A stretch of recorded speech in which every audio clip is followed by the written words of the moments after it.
Hey everyone, welcome back. हाजिर हूँ आपके लिए लेकर एक heart breaking Korean love story based movie की एक्सप्लेनेशन जिसका नाम है प्योर लव। ये फिल्म साल 2016 में रिलीज़ हुई थी एंड इसकी IMDb रेटिंग है 7.3 stars out of 10 which is impressive. Guys, ये एक बहुत ही इमोशनल कहानी है जहाँ में 5 दोस्तों को दिखाया जाता है जिनमें से एक लड़का अपनी ही दोस्त से प्यार करता था, लेकिन फिर कुछ ऐसा हुआ कि वो सारे बिछड़ गए। एंड अब क्या 13 साल बाद वो दोबारा मिल पाएंगे? इस वीडियो शुरू करने से पहले मेरी आप सभी से एक हम्बल रिक्वेस्ट है कि अगर आपको ये कहानी पसंद आए तो वीडियो को लाइक ज़रूर कर देना। टारगेट रखते हैं 9000 लाइक्स का। साथ ही चैनल को भी सब्सक्राइब कर देना। Now with no further delay let's begin. Film की शुरुआत में हमसे कोई कुछ बातें कह रहा था। आप ही जहाँ भी हो वो जगह स्वर्ग है, इसलिए हेवन को ढूंढो मत बल्कि उसे महसूस करो और उसे भी करवाओ जो आपको चाहता है, क्योंकि ये एक बहुत ही खूबसूरत एहसास है। फिर रेडियो स्टेशन पे हम ली नाम के रेडियो डीजे को देखते हैं जिसके पास एक लेटर आता है और वह हर बार की तरह इस लेटर को पढ़कर अपने ऑडियंस को सुना रहा था, जिस पे लिखा था, जैसे जैसे समय बीत रहा है वैसे वैसे ऐसा लग रहा है मैं तुमसे कल ही मिली थी। तुम्हारी शख्सियत मुझे आज भी याद है और तुम्हारे अलावा वो सारे दोस्त मैं उन्हें भी बहुत मिस करती हूँ। लेकिन उन चमकते हुए तारों को देखते हुए मैं उनसे बिछड़ गई और आज मैं चाहती हूँ वो गाना दोबारा बजे जो हम सब साथ सुनते थे। एंड फिर ली लेटर के एंड में जो नाम लिखा था उसे पढ़ता है, सू। और वो नाम पढ़ते ही ली बिल्कुल चुप हो चुका था। वो आगे एक भी लाइन नहीं बोल पाता। एंड अब हमें फ्लैशबैक के थ्रू ये पूरी कहानी दिखाई जाती है। साल 1991 गर्मियों की छुट्टियां चल रही थी और 3 दोस्त ली, डुक और गिल जो एक आइलैंड विलेज में रहते थे वो बोट से वापस घर आ रहे थे। जहाँ समुंदर के पास से सू भी उन्हें देख रही थी और फिर वो चारों पानी में आकर बहुत मस्ती करते हैं। एंड जब वो लोग वापस घर लौट रहे थे तब हमें पता चलता है सू के पैर में चोट है जिस कारण वो कभी भी अच्छे से नहीं चल सकती और इसी वजह से ली उसे अपने बैग पे उठा घर वापस आ रहा था। चारों दोस्त हंसते खेलते लौट रहे थे एंड यहाँ हम ली को देख समझ पाते हैं कि सू उसकी चाइल्डहुड क्रश है और वो उसे बहुत पसंद करता है। एंड यही फॉरगॉटन पास्ट प्रेजेंट वाली ली की आंखों के बिल्कुल सामने था और वो पूरी कहानी रेडियो पे सुनाता है और हम सब ना सिर्फ इस कहानी को देख पा रहे थे बल्कि महसूस भी कर पा रहे थे। तो फिर सारे दोस्त घर वापस आ जाते हैं या सू अपने घर पे गाने सुन रही थी और वह ली भी उसकी खिड़की के ठीक नीचे खड़ा यही गाना सुन रहा था। एंड वो हमेशा ऐसा करता जब भी उसे मौका मिलता। वो सू के घर के नीचे पहुंच खड़ा रहता और वो जो गाना सुनती उसे वो भी सुनता। फिर अगले दिन चारों दोस्त समुद्र किनारे खाना बनाकर खा रहे थे और ली वहाँ बहुत चुप था। तो सू पूछती है, टर्मिनेटर फिल्म देखने चलोगे मेरे साथ? मैं अकेले नहीं जा सकती। जिस पे ली कहता है, उसमें क्या है, एक टर्मिनेटर पास से प्रेजेंट में आएगा। सू पूछती है, तुमने देख ली क्या? वो कहता है, नहीं। पर ये सुन सू बोल रही थी, चल झूठे, पूरी कहानी पता है लेकिन फिल्म नहीं देखी। वाह। और फिर सू कह रही थी, पता है मैं सबके जैसे कहीं भी नहीं जा सकती मेरी डिसेबिलिटी के कारण। जिस पे ली बोल रहा था, मैं हूं ना, मैं तुम्हें लेकर जाऊंगा। पर तभी वहाँ उनका एक और दोस्त ह्यूंग भी आ जाता है जो उनके ही ग्रुप का मेंबर था। दरअसल वो एक मैराथन रनर था एंड प्रैक्टिस में चोट लगने के कारण वो भी ठीक से नहीं चल पा रहा था। पर इसके बावजूद भी वो सभी साथ बहुत मस्ती कर खाना खा रहे थे और फिर शाम को समुद्र किनारे वो सारे मिलकर एक बहुत ही प्यारा गाना गाते हैं। एंड इन सब पलों को याद करते हुए प्रेजेंट वाला ली कह रहा था, भले ही हम सभी सालों से दोबारा कभी भी नहीं मिले लेकिन आज भी उन पलों को याद कर ऐसा लगता है मानो जैसे वो कल ही की बात हो। और फिर हमें प्रेजेंट वाले गिल, डुक और ह्यूंग को दिखाया जाता है जो सारे उसी रेडियो प्रोग्राम को सुन रहे थे जिसे ली होस्ट करता था। एंड ली को इस लेटर को रीड करता देख उन सभी की आंखें भी नम हो जाती ही है, क्योंकि सच्चे दोस्त की एक अलग वैल्यू होती है। भले हम उनसे कितना भी दूर क्यों ना हो जाए, लेकिन उनकी याद आते ही वो मेमोरीज आंसू बनकर हमारी आंखों से गिरती है। वहीं फिर हम देखते हैं कि ऐसे एक शाम ली हमेशा की तरह सू के घर के बाहर खड़ा था, लेकिन इस बार सू अपने डैड के सोते छिपकर दूसरे आइलैंड जाती है एक बोट की मदद से और ये सब कुछ दूसरे ली देख रहा था। फिर वहाँ पहुँच सू दूसरे शख्स से मिलती है जो इस विलेज के डॉक्टर थे। एंड जब वो घर वापस आती है तो ली उसे अपने बैग पे उठा अपने दोस्त के बोट के पास आता है एंड वहाँ से वो पांचों दोस्त एक दूसरे आइलैंड तक जाते हैं डुक की बोट पे। पर डुक को यहाँ पे बहुत डर लग रहा था कि अगर उसकी फैमिली को पता चला कि वो आधी रात को बोट लेकर घूमने गया है तो उसकी खैर नहीं। लेकिन दोस्ती में वो ये सब के लिए तैयार था एंड अपने डेस्टिनेशन पहुंच वो सारे आपस में बात कर रहे थे कि बड़े होकर ऐसे ही हम सब दोबारा मिलेंगे, बिल्कुल बेस्ट फ्रेंड्स जैसे। एंड फिर उनके बीच ये बात हो रही थी कि भविष्य में वो क्या बनना चाहेंगे। इस पे सू कहती है उसे रेडियो अनाउंसर बनने का मन है एंड सभी इस बात पर उसका सपोर्ट करते हैं क्योंकि उसकी आवाज़ बहुत प्यारी थी। पर वहीं दूसरी तरफ डुक की मदर बोट को ना देख अपने बड़े बेटी को उठाती ही है एंड उन सभी दोस्तों के विलेज वापस आते ही डुक का बड़ा भाई सभी को बहुत मारता है सिवाय सू के क्योंकि वो डिसेबल थी। पर अपने दोस्तों को मार खाता देख सुन भैया से माफ़ी मांगती ही है कि सारा दोष उसका है एंड वो लोग मेरे लिए ये सब कर रहे थे, प्लीज़ आप मुझे मारो लेकिन उन्हें छोड़ दो। एंड ये कहते हुए अचानक सू अनकॉन्शियस हो चुकी थी तो चारों दोस्त तुरंत उसे वहाँ से लेकर जाते हैं एंड तभी हमें पता चलता है सू बेहोश होने का नाटक करी थी अपने दोस्तों को बचाने के लिए। वहीं दूसरी तरफ प्रेजेंट सीन में डग, गिल और ह्योंग तीनों के प्रोफेशंस में आज कुछ प्रॉब्लम्स आ रही थी एंड उन्हें इसे फेस करना पड़ रहा था। जहाँ डग एक डॉक यार्ड में काम करता था, गिल का एक रेस्टोरेंट था और ह्योंग की एक डेस्कटॉप थी। फिर हम दोबारा पास में सू को देखते हैं जिसकी मदर का मेमोरियल डे कल था। तो उसकी पिछली रात वो अपने डैड को इस बारे में याद दिलाती ही है लेकिन ये सुनते ही फादर नाराज हो जाते हैं क्योंकि उन्हें लग रहा था उनकी वाइफ कभी मरी ही नहीं। दस आज तक उनकी लाश नहीं मिली थी इसलिए वो ऐसा सोच रहे थे।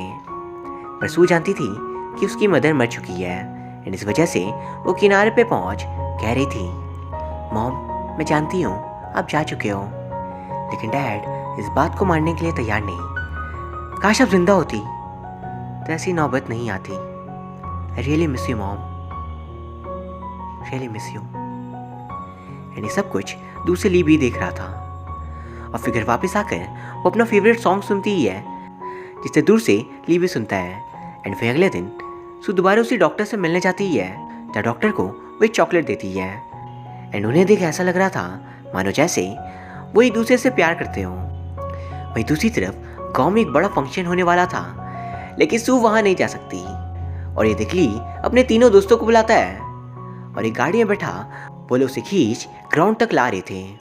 एंड उनके पहुंचने से पहले फंक्शन एंड ना हो जाए तो ह्योंग जो कि फास्ट मैराथन रनर था वो पहले पहुंच होश से माइक ही छीन लेता है और वहीं वो तीनों किसी तरह बारी बारी पलट कर सू को लेकर फंक्शन में आते हैं एंड वहाँ पे सू अपना परफॉर्मेंस देती है और वही बहुत ही प्यारा गाना गा रही थी एंड वही सभी दोस्त उसके साथ झूम रहे थे। एंड सू की बेहतरीन परफॉर्मेंस को देख उसे फर्स्ट प्राइज दिया जाता है लेकिन अगले दिन वो इसे ली के पेरेंट्स से एक्सचेंज कर लेती है। दरअसल उसे सेकंड प्राइज चाहिए था जो कि कैमरा था जिसकी मदद से वो पांचों एक तस्वीर लेते हैं और उसे देख सू कह रही थी ये फोटोग्राफ हमारी दोस्ती की निशानी है, जब तुम सब कॉलेज चले जाओगे उस वक्त मैं इस तस्वीर को ही देखकर तुम्हें याद करूंगी।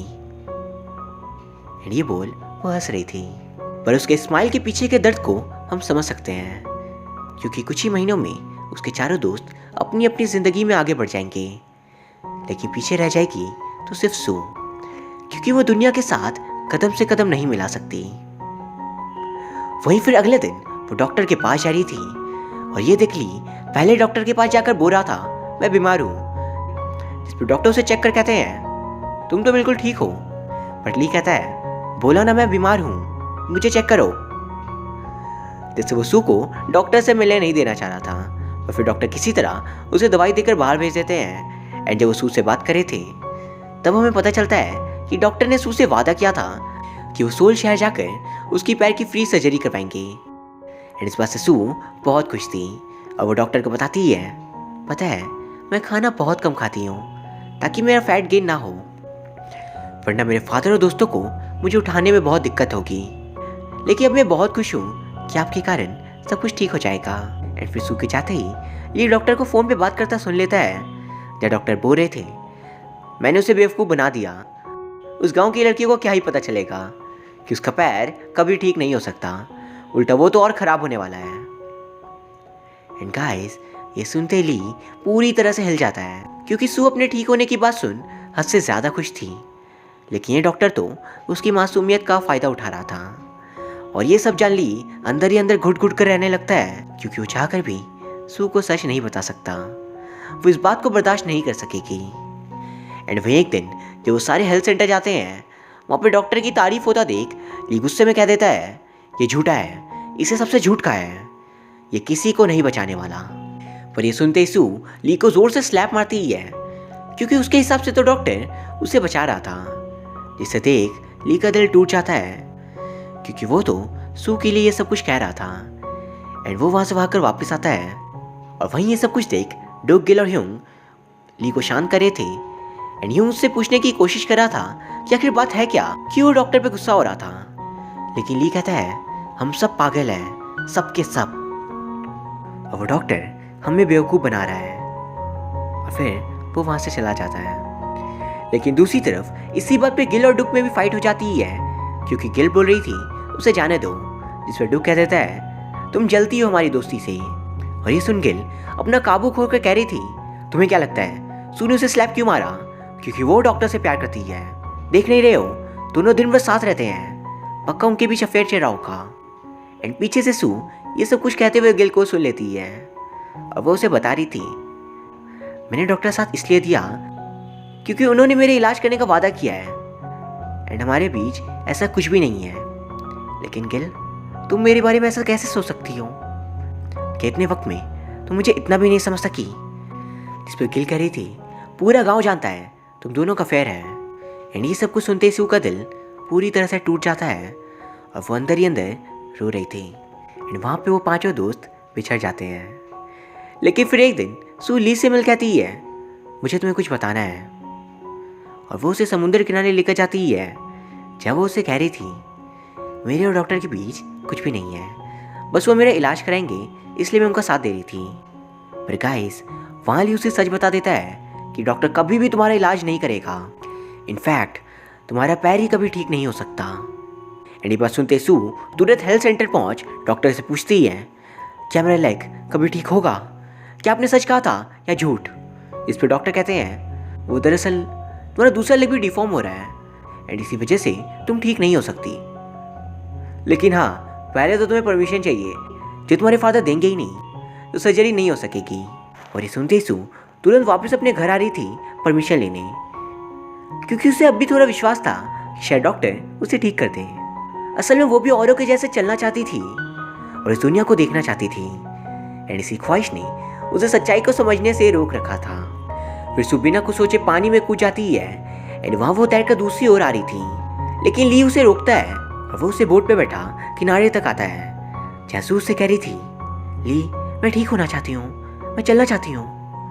जिस पे ली बोलता है क्यों, मैं तो हूँ तुम्हारे साथ, मैं तुम्हें पूरी जिंदगी कैरी करूँगा। पर सू कहती है मैं जानती हूँ तुम मुझे पसंद करते हो, लेकिन एक दिन तुम भी मुझे भूल जाओगे, क्योंकि जब तुम कॉलेज में होगे मुझसे कई ज़्यादा खूबसूरत लड़कियाँ तुम्हें मिलेंगी, और वहाँ तुम्हें मेरी ज़रूरत का एहसास नहीं होगा, इसलिए मैं खुद काबिल बनना चाहती हूँ। जिसे सुन ली अम्ब्रेला को सू के फेस के सामने लाता है, वो उसे किस करता है, एंड फिर वो उसे कह रहा था मेरी पूरी ज़िंदगी मैं तुम्हारा साथ दूंगा चाहे जो हो जाए। एंड ये सुन सू के आंखों में आंसू आ जाते हैं। ये सोच आखिर इतना प्यार कोई किसी से कैसे कर सकता है। एंड फिर ली सू को घर छोड़ देता है, जहाँ सू अपने फादर से सर्जरी के लिए परमिशन मांग रही थी, पर फादर कहते हैं कोई ज़रूरत नहीं है, वैसे भी सही से चलने और ना चलने में कोई ज़्यादा फर्क नहीं होता, एंड अगर तुम चल नहीं सकती तो घर पर रहो, बाहर जाने की ज़रूरत ही क्या है। दरअसल उसके फादर को डर था कहीं से कुछ हो ना जाए, एंड सू अब ये सब कुछ और बर्दाश्त नहीं कर पाती, और वो समुद्र किनारे खड़ी होकर कह रही थी मैं चलना चाहती हूँ, लेकिन मेरा साथ देने के लिए कोई भी नहीं है। एंड फिर वो आत्महत्या कर लेती है, क्योंकि वो ये दर्द और बेइज्जती बर्दाश्त नहीं कर सकती थी। एंड फिर अगले दिन ली मस्त उसके लिए गिफ्ट लेकर आ रहा था, पर उसके एब्सेंस का पता चलते ही सबके सब समुद्र किनारे पहुंचते हैं, जहाँ कुछ लोग सू को ढूंढ रहे थे। लेकिन तभी ली वहाँ आता है, और वहीं रेस्क्यू टीम वाले लोग बताते हैं कि सू की बॉडी बहुत अंदर है, तो उसे निकालना बहुत मुश्किल होगा। एंड ये सुनते ली सब कुछ भूलकर अंदर कूद जाता है, और वो अपनी पूरी क्षमता से अंदर तक जाकर सू की बॉडी को गले लगा लेता है, और फिर उसे बाहर लेकर आ चुका था। एंड अपने दोस्त की लाश को देख किल डुक और ह्योंग बर्दाश्त नहीं कर पाते। और वहीं सू के फादर तो कब का हिम्मत हार चुके थे। एंड ये सब कुछ याद कर प्रेजेंट में भी ली की आंखों से आंसू आ रहे थे, सिर्फ ली के ही नहीं बल्कि गिल के भी। वही फिर हम देखते हैं तीनों दोस्त सू की बॉडी को फ्यूनरल के लिए लेकर जा रहे थे, लेकिन गांव के बड़े उन्हें रोक देते हैं क्योंकि उनका ट्रेडिशन था 20 साल से पहले मरने वाला कोई भी अनमैरिड इंसान की बॉडी को हिल टॉप पे दफना दिया जाएगा, ताकि इससे फिशरमैन को भी फायदा हो और उनकी ज़मीन भी अच्छी हो जाए। लेकिन वो चारों दोस्त रिक्वेस्ट करे थे कि एटलीस्ट इस बार के लिए वो लोग रिचुअल्स उन्हें करने थे। एंड अचानक उसी वक्त वहाँ वही डॉक्टर आ जाता है जो उन्हें कुछ फोटोज लाकर दे रहा था जो कि सू ने खींचे थे। एंड वहाँ डुक और ली डॉक्टर को बहुत मारते हैं क्योंकि इन सब में उसी का दोष था और उसे उसका गिल्ट भी नहीं। और फिर शाम को फ्यूनरल के वक्त वो चारों दोस्त नील डाउन होकर सू को रिस्पेक्ट दे रहे थे। एंड अब अगले दिन लास्ट राइस परफॉर्म होती ही है और वो चारों दोस्त सू के साथ अपने मेमोरीज याद करे थे। और पूरी रात वो सभी बहुत रोते हैं, बहुत ज़्यादा, क्योंकि आज उनकी बेस्ट फ्रेंड उनसे दूर चली गई थी। वहीं दूसरी तरफ प्रेजेंट में ह्योंग अपने ऑफिस से भागकर रेडियो स्टेशन आ जाता है जब वो ली को एक कैसेट टेप दे रहा था और वो उससे कहता है ये सू ने तुम्हारे लिए रखा था। और उसे ये टेप और शुरुआत वाला लेटर सू के फादर ने ही लाकर दी थी, जिससे उसने ली तक पहुंचा दिया। फिर ली उस टेप को सुनता है जिसमें लिखा था टू लव, और उसमें सू ने उसी गाने को गाया था जो बचपन में सभी साथ सुनते थे। और फिर सू कुछ बातें कहती है। वो दिन जब तेज बारिश हो रही थी उसे मैं भूल नहीं सकती, ऐसा तुम सब भी, क्योंकि उस दिन हम पांचों अलग हुए थे। लेकिन पता है वो दिन बहुत खास था क्योंकि उसने हमें पहले से मजबूत बना दिया, हमें हिम्मत दी, और ये एहसास किसी खास से दूर होने का मुझे हमेशा याद रहेगा। किल, डक, ह्योंग और ली, कल मिलते हैं। और ये बात सुनते ही चारों दोस्त पागलों की तरह रो रहे थे क्योंकि उन चारों को पता था सू की आवाज़ उससे मरने से पहले की है। एंड वो एक ऐसे इंसान की आवाज़ सुन रहे थे जो इस दुनिया में रहा ही नहीं। एंड कल मिलने का वादा कभी पूरा नहीं हो सकेगा। लेकिन फिर अगले दिन वो चारों दोस्त दोबारा मिलते हैं कई सालों बाद, और वो सभी एक शिप में बैठ उसी आइलैंड तक जाते हैं जहाँ सू का ग्रेव था। एंड वहाँ पे उस ग्रेव पे कुछ चीज़ें रख वो उसके पास लेट जाते हैं। एंड फिर वो सभी सू का नाम जोरों से चिल्ला रहे थे, सू तुम हमें हमेशा याद आओगी। एंड लास्ट में हमें बड़े ली और छोटी सू को साथ में दिखाया जाता है क्योंकि भले ही सू इस दुनिया में नहीं रही, वो मर चुकी है, पर इसके बावजूद उसकी यादें अमर हैं। एंड वो ना जिंदा होते हुए भी इन सब के साथ है। एंड शायद इसी को तो प्योर लव कहते हैं। और यहाँ ये फिल्म ख़त्म हो जाती है। ये फिल्म की कहानी उनमें से थी जो आपको अंत तक रुला देगी। एंड ये सिर्फ एक लव स्टोरी नहीं बल्कि ये कहानी सच्ची दोस्ती की थी जो हमें ज़िंदगी जीने की वैल्यू सिखाती है। एंड जिस तरीके से पहले के वक्त और अभी के वक्त की कहानी दिखाई गई है वो काबिल तारीफ़ है, क्योंकि आप सभी ने भी नोटिस किया होगा पहले के लोग साथ रहते, खुल मिलकर एंजॉय करते, लेकिन अभी के समय लोग एक दूसरे के पास होकर भी जुदा हैं। ये एक बहुत ही इमोशनल कहानी थी एंड आई रियली होप आपको ये वीडियो पसंद आई होगी। और हाँ, तो प्लीज़ इस वीडियो को लाइक एंड कमेंट ज़रूर कर देना, साथ ही प्लीज़ चैनल को सब्सक्राइब कर लेना। Thank you very much for watching, see you soon.